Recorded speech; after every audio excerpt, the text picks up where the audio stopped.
informative. See if we can get them off the bridge temporarily. But there was no time to follow up. Just a few seconds later, C-13 dispatch, the whole bridge just fell down. The whole bridge just collapsed. federal investigators are trying to understand more as the region braces for a long and costly rebuilding process. NPR's Joel Rose has been following all of this and joins us now. Hey, Joel. Hey, Elsa. Okay, let's start with the search for those workers who were on the bridge. What is the latest there? Authorities are describing this as recovery, not rescue. They believe that 8 people were on the bridge when it collapsed, only 2 of them rescued from cold water. The advocacy group CASA says it has identified 2 of the men, one originally from El Salvador and one from Honduras. Both had lived in the U.S. for over a decade. Here's CASA Director Gustavo Torres talking to reporters today. These essential workers are very, very important for our families, for our economy, for our communities. And if we don't protect them, we face this kind of crisis again and again and again.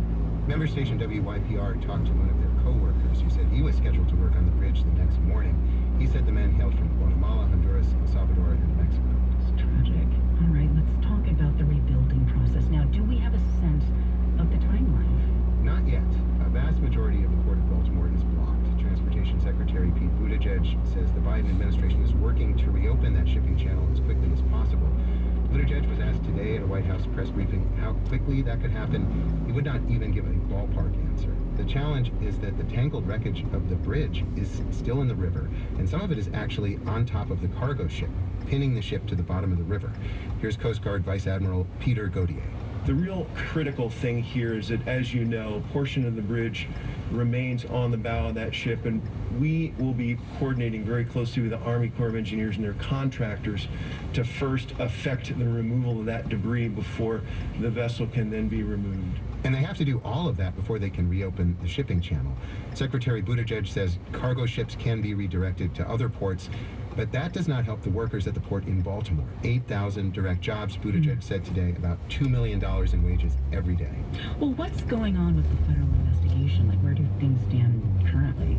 The National Transportation Safety Board says it has recovered the voyage data recorder from the ship, which is basically the black box, like on an airplane. There's a lot investigators can learn from that, about the movement of the ship, the actions of the crew, how systems on board were working or not working, and they say that will help establish the timeline of what happened. Investigators will also look at safety records, the fuel the ship took on in port, was it contaminated, and at the bridge itself, its structure and construction, and also the amount of collision protection around the piers. Yeah, can we just stay on that for a minute? Because there have been a lot of questions about the bridge and whether it had enough protection. What can you tell us about that so far? Yeah, the Key Bridge was completed in 1977, before some of the major accidents that have changed the way the bridges are designed. Now you would likely see more extensive protection around its supporting piers.